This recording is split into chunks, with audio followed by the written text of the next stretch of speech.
जब मैं film industry में आई थी तो हीरोइंस का मतलब जो सिर्फ आइटम नंबर करती हैं, तो देन आई केम इन, तो एक फिल्म आई क्वीन करके, तो एक मैंने जूझ कर एंड एक पैरेलल सिनेमा लड़कियों के लिए शुरू किया. I have also inherited my father's rage. I have also inherited his kind of बंदूक लाओ, गोली से उड़ा दो. इंदिरा जी थी, थोड़ी कंट्रोवर्शियल लोग पसंद है. मैं तो चाहती हूँ कि हम लोग सबसे पहले तो अपना कैलाश पर्वत वापस लें. साथियों, मैं फिल्मों में काम करता हूं. आप लोग तो बहुत अच्छी तरह से जानते हैं कि किन फिल्मों में काम करता हूं. बहुत करीब से फिल्म इंडस्ट्री को देखता हूं, पहचानता हूं.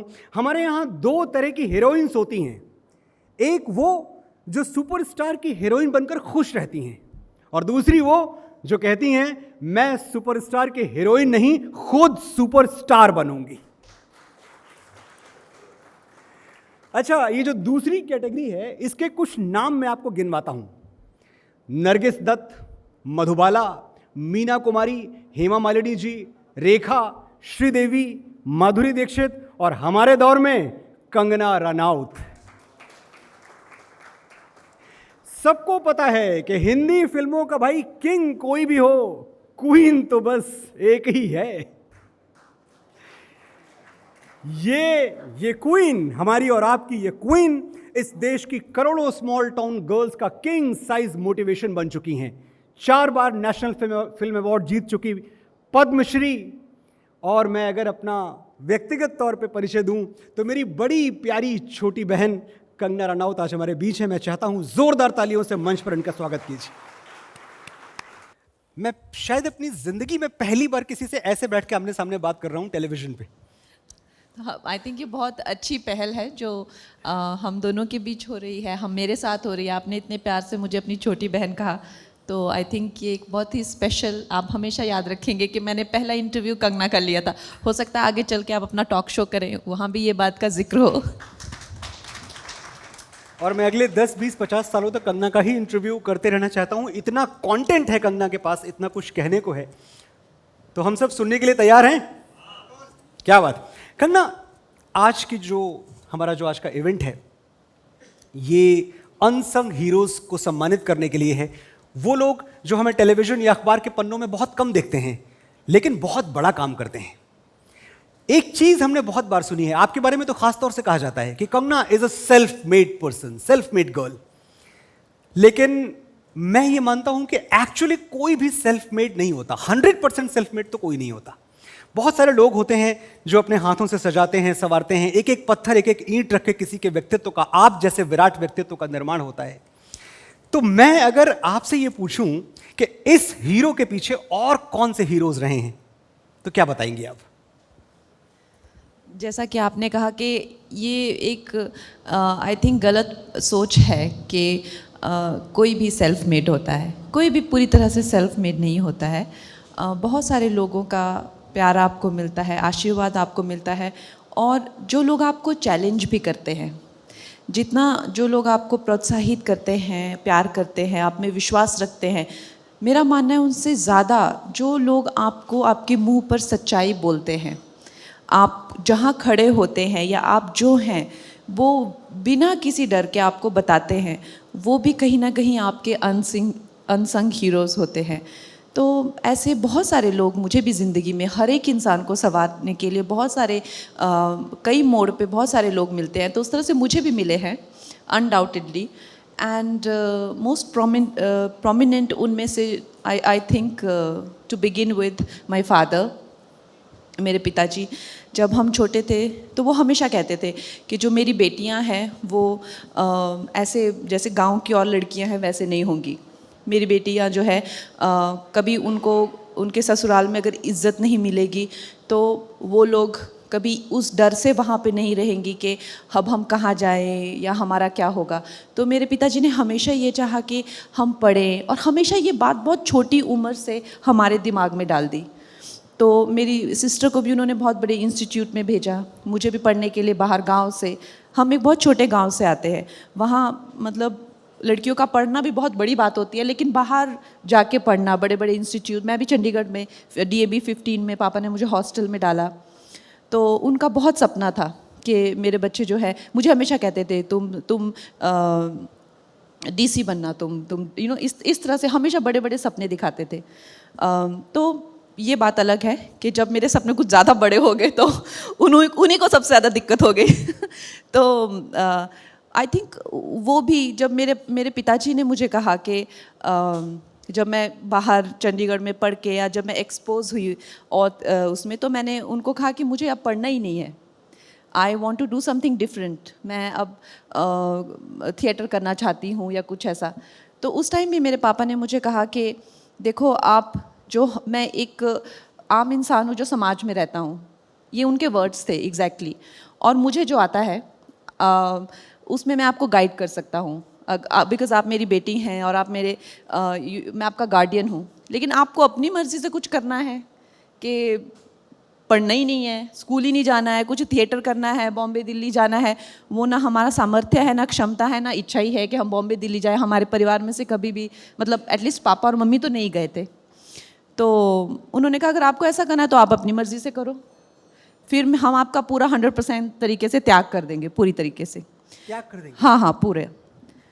तो आई थिंक चाहे वो मुझे जितना भी सराहते थे, चाहे वो मुझे जितना प्यार करते थे, चाहे वो मुझे जितना मोटिवेट करते थे, मुझ में वो मैच्योरिटी कभी नहीं आई जब मेरे पापा ने मुझे ये कहा कि आज से you are your own guardian, if you want to live your life the way you want to live.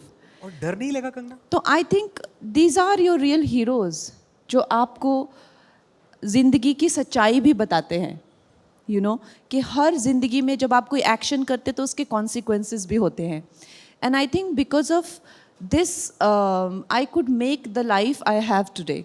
अगर मैं पापा की गोद में बैठी रहती तो हो सकता था कि मैं कोई कामयाब इंसान बनती या नहीं भी बनती, आई डोंट नो। लेकिन जब उन्होंने मुझे दुनिया की सच्चाई दिखाई और मुझे कहा कि अगर आपको मेरे हिसाब से चलना है तो ठीक है, अगर आपको अपने हिसाब से चलना है तो वो जो उनके उसूल थे और वो जो उनकी स्पिरिट थी, I think I take a lot from that, and I am I'm more than certain कि अगर मैंने अपनी ज़िंदगी की कमांड खुद नहीं ली होती तो I would have not made it this far.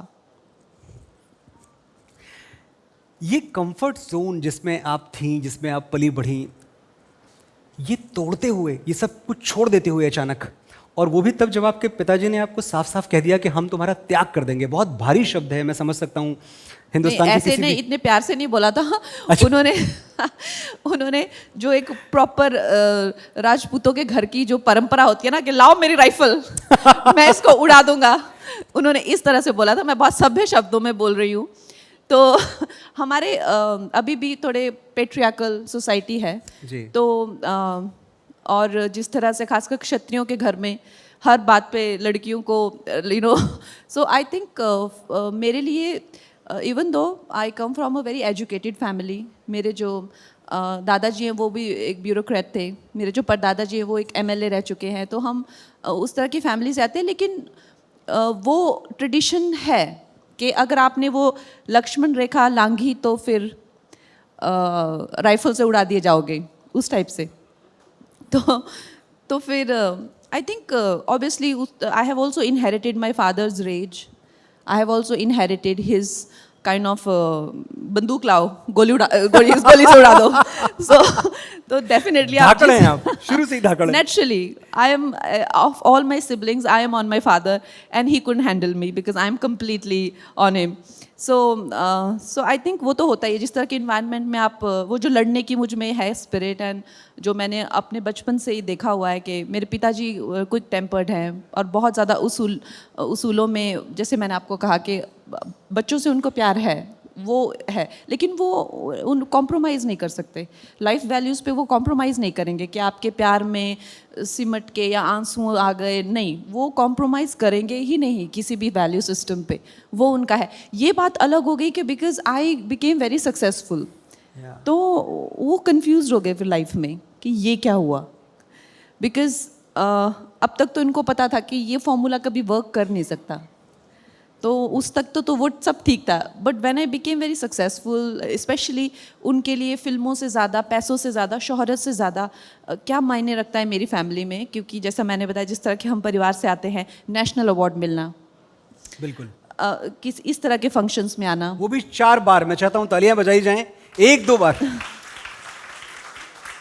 4 बार राष्ट्रीय पुरस्कार और पद्मश्री, तो ये दोनों अचीवमेंट्स ऐसे हैं इस जिनका तरह की, जैसे अभी इस फंक्शन में आना जहाँ पे चाहे गडकरी जी हो गए या स्मृति ईरानी जी हो गई, इस तरह के उसमें आना, तब वो चौंक जाते हैं, अच्छा ये मतलब ऐसा हो रहा है। तो उनको उस वो तरह की, क्योंकि फिल्मों से उनका कोई रिलेशन है नहीं, और जिस तरह से आपको पता है जो मिडिल क्लास फैमिली से होते हैं, ज़्यादा दौलत शोहरत को वो एक्चुअली एक तरह से नेगेटिवली ही देखते हैं। अगर आप समझेंगे कि कुछ ज़्यादा ही अमीर लोगों को या ज़्यादा ही चमकीले लोगों को वो बहुत इज्जत की नज़रों से नहीं देखते, खासकर जो इस तरह के बहुत ही ज़्यादा वैल्यू सिस्टम वाली और बहुत ज़्यादा प्रेस्टिजियस फैमिलीज़ होती हैं, गांव ज़मींदारों की या छोटे गांव की, तो वो उनके लिए बहुत इम्प्रेसिव चीज़ नहीं थी, लेकिन ये बहुत ज़्यादा है। आज तो बहुत गौरवान्वित होंगे, बहुत खुश होंगे, बहुत ज़्यादा। अब तो और कंफ्यूज्ड भी हैं। कंफ्यूज्ड वो हैं, परपेचुअली कंफ्यूज्ड है कि ये हो क्या रहा है। एक चीज आपने कही कि जो वो राजपूताना रेज है आपके पिताजी से आपको विरासत में मिली, वो तेवर, कभी कभी वो नाराजगी, वो गुस्सा, वो सब आपको विरासत में मिला। लेकिन मैंने बहुत करीब से आपको व्यक्तिगत तौर पे भी देखा है, एक चेहरा और भी है कंगना का जो शायद बहुत कम लोगों ने देखा है, और ये मंच पता नहीं मुझे इसकी इजाज़त देता है कि नहीं, लेकिन मौका है तो मैं कहूँगा, कंगना उनमें से भी हैं कि वो तब तक कुर्सी पे नहीं बैठती जब तक उनका कोई सीनियर खड़ा हुआ है, चाहे आधे घंटे खड़ा रहना पड़े। कंगना उनमें से भी हैं जो अपने स्टाफ के छोटे से छोटे मेंबर को नाम से बुलाती हैं, उसके परिवार को जानती हैं, उसके बच्चों को जानती हैं और सबका ध्यान रखती हैं। ये कंगना कभी बाहर इसलिए नहीं आती क्योंकि शायद उसको बहुत शेल के अंदर जानबूझ के इन्होंने पीछे धकेला हुआ है कि ये वाला मेरा रूप कोई जान ना जाए, ये रूप मैं जानता हूं, और उस रूप में अजीब तरह की सच्चाई है, अजीब तरह की इनोसेंस है, अजीब तरह का स्मॉल टाउनशिप है, अजीब तरह की मासूमियत है। कंगना क्या जानबूझ के अपने आप को इतने शेल में रखा हुआ है आपने कि कहीं मेरा कोई नरम मिजाज कोई देख न ले, कोई पहचान ना जाए? ऐसा आई डोंट थिंक ऐसी कोई स्पेसिफिक कोशिश रही है, लेकिन जब मुझे मेरे टाइप के लोग मिलते हैं, जैसे मैं आपके साथ होती हूँ या मेरे कुछ और भी दोस्त हैं, या उनको कह लीजिए कलीग कह लीजिए, जो लोग मुझे इंस्पायर करते हैं, मेरे गुरु के स्थान में हैं, सीनियर के स्थान पे हैं, उनके साथ नेचुरली मैं बहुत सेफ महसूस करती हूँ, और मुझे बहुत खुद भी मुझे बहुत रिलेट होता है। जैसे आप खुद स्मॉल टाउन से हैं, आपकी और मेरी जर्नी बहुत सिमिलर है, सोच विचारधारा बहुत सिमिलर है, तो जब अपनापन होता है तो नेचुरली एक अलग मज़ा भी आता है। हमने एक फिल्म इमरजेंसी पे काम किया है साथ में, तो उसके बहुत सुंदर गाने सर ने लिखे हैं, तो इसलिए हमारा बहुत अच्छा उसके दौरान दोस्ती हुई। तो वो तो एक जाहिर सी बात, वो तो आई थिंक सबके ही साथ है। आपने इमरजेंसी का जिक्र किया और मैं दावे से कह सकता हूं कि यहाँ जितने भी लोग इस वक्त बैठे हुए हैं ये जानना चाहते हैं कि ऐसी क्या इमरजेंसी आ गई कि कंगना को इमरजेंसी बनानी पड़ गई। इमरजेंसी जो है एक हमारी जो महिला प्रधानमंत्री रह चुकी हैं इंदिरा गांधी, उन पे बेस्ड है। उनकी सब जो भी अच्छाई और बुराई जो कि हर शख्स में होती है, दोनों पहलू हमने इस फिल्म में दिखाए हैं, और ये जनता पे तय करने के लिए है कि वाकई में उन्होंने देश का अच्छा किया था या बुरा किया था या दोनों किए थे। तो एक मुझे लगा कि एक बहुत ही एंटरटेनिंग और एक्साइटिंग और controversial scandalous phase of Indian democracy, constitution या पॉलिटिक्स कह लीजिए 75 में, तो उस पे आधारित एक फिल्म है इमरजेंसी। इंदिरा जी का जिक्र आया, मैं चाहता हूं आप दो ऐसी बातें बताएं इंदिरा जी की जो हर लड़की में, भारतवर्ष की हर महिला में होनी ही चाहिए। कोई दो ऐसी बातें। आई थिंक एक तो सबसे बड़ी ये बात थी कि उन्होंने कभी भी बच्चे पैदा होने के बाद या एक मिडिल एज्ड हो जाने के बाद, एक तो औरतों के लिए ऐसे भी बहुत मुश्किल होता है, और एक मिडिल एज्ड या एल्डरली लेडीज़ के लिए दुनिया ऐसे भी किस तरह से होती है वो हम सब जानते हैं। लेकिन एक वृद्धावस्था में भी उन्होंने जिस तरह से इस कंट्री को जो है अच्छा किया बुरा किया, वो तो आपको फिल्म देख के, तो I think she was a career woman and that many can imbibe from her. Okay, तो ये वो खूबियाँ हैं जो इंदिरा जी की, वो खूबियाँ जो इस देश की हर महिला में, हर लड़की में कंगना देखना चाहती हैं। अगर मैं पूछूं कि इंदिरा जी की 2 ऐसी बातें जो किसी भी महिला में, किसी भी लड़की में नहीं होनी चाहिए। देखिए, आप अगर सब कुछ यही जान लेंगे तो फिर आप फिल्म किस लिए देखेंगे? मैं चाहूँगी कि आप फिल्म आके देखें, और किसी भी इंडिविजुअल को इस तरह से आई थिंक डाइसेक्ट करना या उनके प्रति एक नज़रिया दिखाना on in such a format जो कि बहुत ही लिमिटेड है। Movies are a lot more because it's a visual medium. Words are a limited sort of medium. So I think आप इमरजेंसी फिल्म देखें, और मुझे लगता है सभी लोगों को बहुत पसंद आएगी। इमरजेंसी आप लोगों ने नहीं देखी है, मैंने देखी है और कई बार देखी है, और कई बार मैंने कंगना को फ़ोन किया, मैंने कहा मेरा फिर से देखने का मन कर रहा है, अगर एडिट पे कोई ना हो, कोई काम ना चल रहा हो तो मैं आके फिर से देख लूँ। तो वाकई जो एक रिपीट वैल्यू है फिल्म की, और जबकि मैंने आधी कच्ची आधी पक्की देखी है, इन्होंने मुझे हर बार दिखाते हुए बोला देखो ये मेरा फाइनल कट नहीं है, मैं और इस पर काम करने वाली हूँ। लेकिन जितना बना हुआ था उतना ही जो मसौदा था फिल्म का, वो बहुत एंटरटेनिंग था, बहुत जगाने वाला था आपको झकझोर के, और इस देश का जो इतिहास रहा है उस इतिहास की तरफ आपको मोड़ने वाला था। तो मैं बहुत विश्वास से कह सकता हूँ कि आपने बहुत अच्छी फिल्म बनाई है, और इसलिए मैं कह रहा हूँ क्योंकि मैंने देखी है। शायद मैं देखता नहीं तो मैं फिल्म को एंडोर्स नहीं करता। कंगना ने ये फिल्म डायरेक्ट भी की है, सिर्फ इसमें उन्होंने रोल नहीं प्ले किया है इंदिरा जी का, इसकी निर्देशिका भी कंगना है और लिखी भी कंगना ने है। Yes, with other writers, yes. Yeah, with other writers, Ritesh and others. तो खैर, इमरजेंसी पिछले काफ़ी महीनों से, या मैं कहूँ तो कुछ सालों से पूरी तरह से कंज्यूम किया हुआ है आपको इस फिल्म ने। आप सोती हैं, जागती हैं, बातें करती हैं सिर्फ इमरजेंसी की, और मैंने देखा है ऐसा। क्या होमवर्क रहा एक ऐसा कैरेक्टर जिससे लोग परिचित हैं। इंदिरा जी अभी कल की बात है, कोई बहुत पुरानी बात नहीं हो गई। उनके मैनरिज्म्स, वो कैसे बात करती थी, कैसे स्पीच देती थी, कैसे वॉक करती थी, सब ने देखा हुआ है। तो ये बहुत बड़ा चैलेंज है कि जिससे लोग इतना परिचित हैं वो कैरिकेचर भी ना हो जाए, वो कॉपी भी ना हो जाए, उसमें कंगना भी रहें और उसमें इंदिरा भी रहें। क्या होमवर्क किया इसके लिए? देखिए, फिल्म तो it's completely ready and post production चल रहा है, and will be releasing it next year in 2-3 months। तो मेरा जो है, मुझे थोड़े इसी तरह से जैसे इंदिरा जी थी, थोड़ी कंट्रोवर्शियल लोग पसंद है। तो कंट्रोवर्शियल लोग थोड़ा जो अपनी लाइफ भी खुल के जीते हैं, और तो आई थिंक मुझे यही बात कभी समझ नहीं आ सकी कि एक इंसान की क्या फ्रेम ऑफ माइंड रही होगी जो कि एक देश को जो है खुला जेल बना दे, और पावर और सत्ता जो है उसके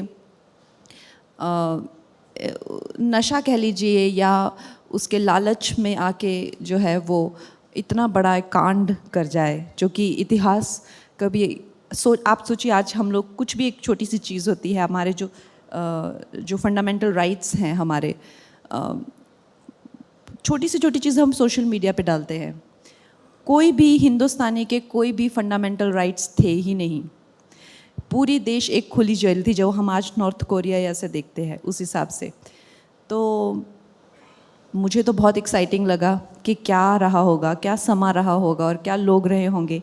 और in the centre of it is a woman who everybody under estimated. तो और ज़बरदस्त कहानी निकली जब मैंने रिसर्च की, क्योंकि हम लोग आई एम 87 बॉर्न, तो मुझे पता नहीं था, हम लोगों ने ये सब मिस कर दिया था। तो रिसर्च की पूरी और पता किया, तो मुझे बहुत एक तरह से as a woman I could identify.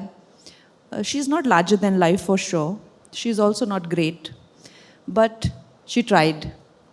that may have gone severely wrong, and that's the film. बहुत बहुत बहुत हम सबको बेसब्री से इंतज़ार है इमरजेंसी का। एक चीज़ मैं देख रहा हूँ कि एक राष्ट्र प्रेम की धारा बहनी शुरू हो गई है हमारे भारतवर्ष में, और बड़ा अच्छा लगता है देख के।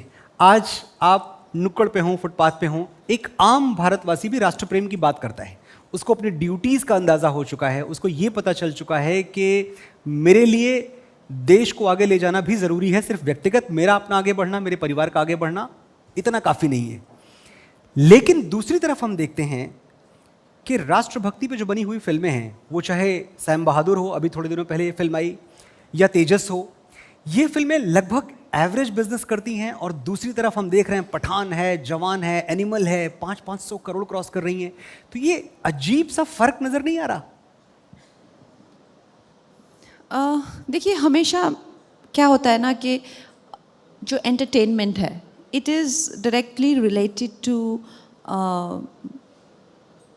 It's like a engagement apatite.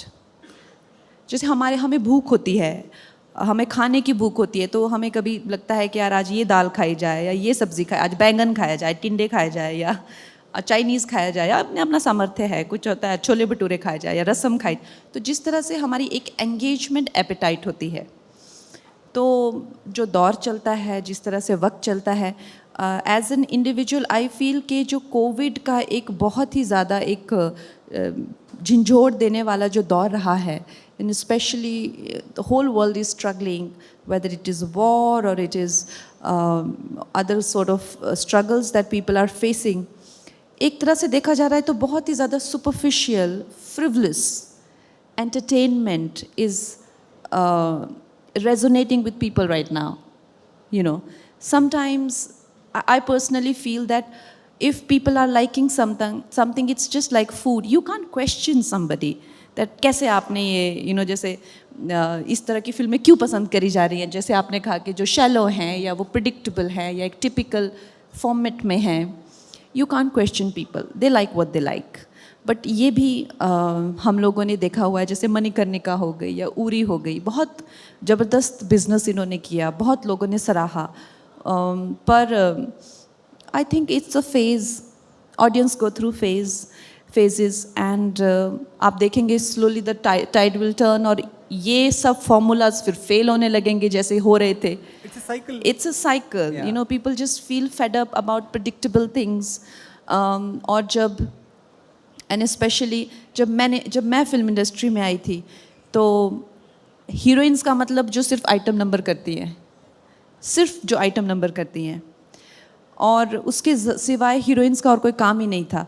तो देन आई केम इन, तो एक फिल्म आई क्वीन करके, तो एक मैंने जूझ कर एंड एक पैरेलल सिनेमा लड़कियों के लिए शुरू किया।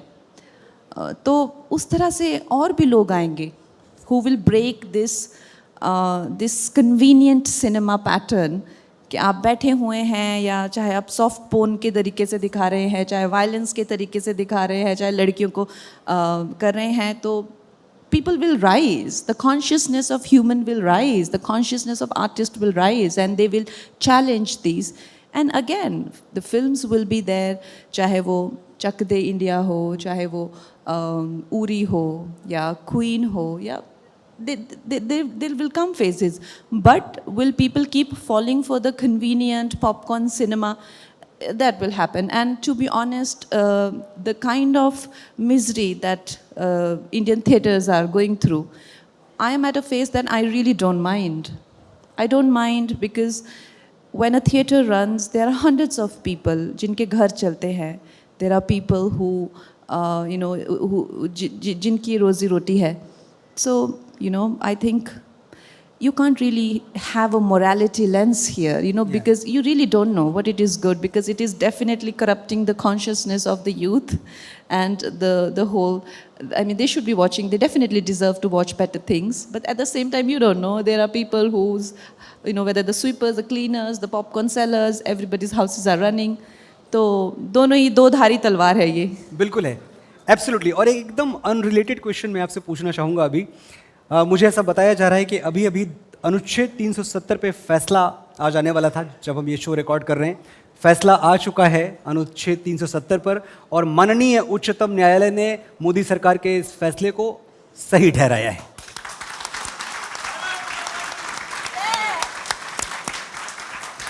देखिए कितनी अच्छी टाइमिंग है कि आज मैं और आप यहां बात कर रहे हैं और इतनी बड़ी एक चीज सुप्रीम कोर्ट की तरफ से आई। मैं इस पे आपकी तुरंत प्रतिक्रिया चाहता हूं। आप कितनी खुश हैं इस बात से कि मोदी सरकार का वो निर्णय जिसकी पूरे देश में चर्चा हुई, पूरी दुनिया में चर्चा हुई, फाइनली सुप्रीम कोर्ट ने उस पर अपनी मुहर लगा दी कि बात तो सही थी। आई थिंक जो भारतीय जनता पार्टी है उनका सत्ता में आना ही एक तरह से कुछ ऐसे मुद्दे हैं जो देश जिसके लिए बहुत ज़्यादा शोषण के से गुज़र चुका था और गुज़र रहा था, जिनमें से ये भी एक बहुत बड़ा मुद्दा था राम मंदिर के साथ में और बाकी कई चीज़ों के साथ में। तो this is one of those very important. और उसके बाद इसके सिवा भी हमें आई थिंक भारत जो है कॉन्स्टेंटली एक दुख के साथ, एक गम के साथ तो जीते ही है, क्योंकि चाहे वो पाकिस्तान हो गया या चाइना हो गया या कोई भी हो गया, एक तरह से बुली होते रहते हैं, हम हमेशा बुली होते रहते हैं। तो ये भी एक सॉफ्ट स्पॉट था। यहाँ पे भी आर्म ट्विस्टिंग बहुत होती है हमारे साथ कश्मीर से या तो वो जो आर्म ट्विस्टिंग है जो हमारी कॉन्स्टेंटली हो रही थी या की जा रही थी, वो एक पूरे देश में हमें बहुत ही एक छोटा हल्का या वो एक हमें दिखाता था, क्योंकि कोई अपना है भी चीज़ या नहीं भी है, एक दोनों के बीच में ही थी वो बात जी। तो उसमें अपना झंडा जाके गाड़ना, जो कि मोदी जी ने बहुत पहले भी किया था, लेकिन अब सरकार बना के झंडा गाड़ना एक बहुत बड़ा अपना एक महत्व है। और भारत की हम चाहते हैं कि अब POK हो जाए या कल को जो भी लद्दाख को लेके बातें होती रहती हैं, या मैं तो चाहती हूँ कि हम लोग सबसे पहले तो अपना कैलाश पर्वत वापस लें। हमारे जो भोलेनाथ वहाँ पे बैठे हुए हैं और सोच रहे हैं कि मेरे भक्त इतना रोज़ रोज़ आते हैं, तो इससे अच्छा है कि एक भगवा झंडा यहाँ पे भी लहराएं। तो हमें कैलाश में भी वापस लेना चाहिए। एंड ये एक बहुत बड़ा संदेश है पूरी दुनिया के लिए। और I think this kind of leadership is what India deserves. Thank you Kangana, बहुत समय दिया आपने। इमरजेंसी के लिए बहुत बहुत शुभकामनाएं और आपका राष्ट्र प्रेम ऐसे ही जागृत रहे और करोड़ों लोगों को जगाता रहे, ऐसी मैं आशा करता हूं। फिर बहुत जल्द किसी और मंच पर मुलाकात होगी। बहुत धन्यवाद आप लोगों ने। Thank you.